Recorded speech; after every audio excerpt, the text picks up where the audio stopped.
It's just one of those days. It's not cold or anything, I'm just feeling kind of roby. I'm thinking of doing a few video vlogs from here now. This might be my set, just because I kind of like it. I feel kind of like Mr. Rogers. And I realize in hindsight, it looks like I live in the North Pole. Sure is having a bit of a tough day.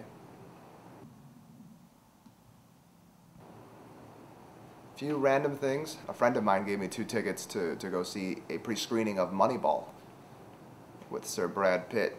They had a bunch of seats reserved for random people. I think some group was called the Fatties or something. There were just the good seats were all reserved. They were in the middle. In the back, there were the people who were late.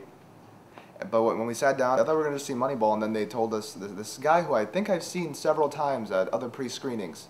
You think he's like a semi-important, in a way, like he has some kind of nice job. Like he's the pre-screening guy who apparently goes around at least all of South Florida. He just looked like he just woke up in the morning, went and just got out of bed and went to work. Like he just happened to accidentally crawl through a shirt and a pair of shorts. He had bed hair, but not like, yeah, I just got done doing something freaky hair. It was more like I haven't done something freaky in a while hair. Like he could have worn a shirt that said, I don't give a shit, and it would have just summarized his entire demeanor. Even his face was just like, alright guys, have a seat. For courtesy, turn off your phones.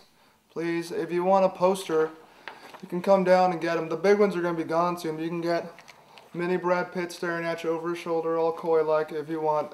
I didn't go down and get one of the big posters. It just doesn't seem like a movie you have a poster for. We got a little tiny one right here. Little Brad Pitt looking over his shoulder. What?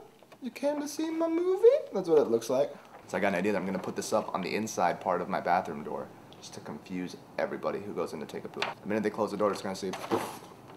When we all sat down and were ready to go, they surprised us by letting us know we're going to see a full-length trailer of The Girl with the Dragon Tattoo by David Fincher. So that was pretty cool. I mean, and it felt like I'm not sure this was a real trailer or not, because it felt really long. It felt like a badly plotted out short movie, just because it was that long. But it looks really cool. Daniel Craig looks like about 10 years older than he does in Bond. Rooney Mara just looks really creepy.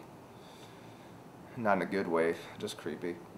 It's weird because about 3 days ago I saw the version of Girl with the Dragon Tattoo from Denmark. So I kind of wish I had waited until Fincher's came out to see that one first, just because now the American version is going to feel like maybe a play that you've seen that you really enjoy, and then they change the cast.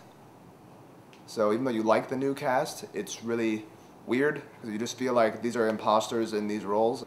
They look very similar. The tone is very similar of both films. I think David Fincher's is going to be a little bit more dark.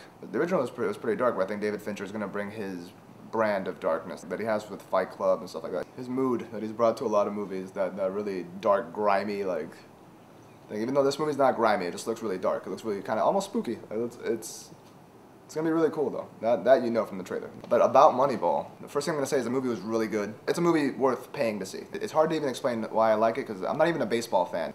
I probably like it so much because of that, because I'm not a baseball fan, but it's still, I didn't get bored throughout the entire thing. Not a single part of the movie bored me. For those of you who like raunchy sex scenes, Brad Pitt and Jonah Hill get it on. Nasty.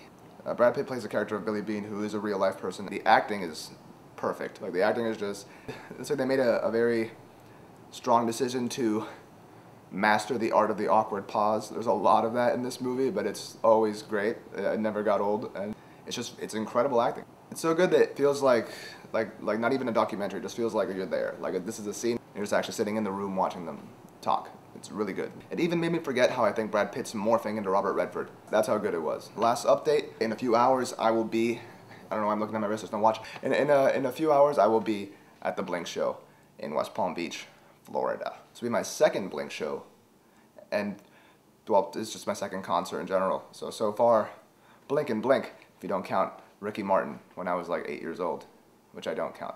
Thank you to my friend who gave me the ticket. It was a great movie. It was a great movie. I'm happy that I went. That's all for today. I'm gonna go get this robe off, and so I can get to this Blink show and freak the hell out. It's gonna be awesome. I'm excited. Oh yeah. Hasta la bye bye.